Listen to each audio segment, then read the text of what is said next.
নমস্কার। আজ দেখুন বাজার থেকে ছোট ছোট কাঁকড়া কিনে নিয়ে এসছে, ওটাই আমি তাড়াতাড়ি করে কেটে নিয়ে রান্না বসিয়ে দিলাম। কাঁকড়া কাটতে গিয়ে এতটাই দেরি হয়ে গেছে যে এমন কিছু আজ আমি রান্না করতে পারছি না।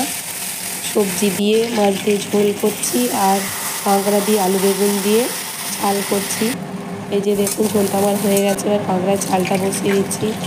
আপনারা জানেন কাঁকড়া কাটা প্রচুর ঝামেলা, একদিকে ধরতে গেলে আর একদিকে দিয়ে কামড়ে দিচ্ছে। এই দেখুন আমার কাঁকড়ার ঝালটা হয়েও গেছে, এবার ওকে আমি খেতে দিয়ে দেবো। ওর তো প্রচুর দেরি হয়ে গেছে, ও বসে আছে, ও তাড়াতাড়ি তাড়া দিচ্ছে আমাকে যে খেতে দাও, দেরি হয়ে গেছে অফিসের। আমি তাই ওকে তাড়াতাড়ি করেই খেতে দিয়ে দিচ্ছি। আমার এই ভিডিওটা দেখার জন্য আপনাদের অসংখ্য ধন্যবাদ। আমার এই ভিডিওটা যদি আপনাদের ভালো লাগে প্লিজ লাইক এবং সাবস্ক্রাইব করবেন। Thanks for watching.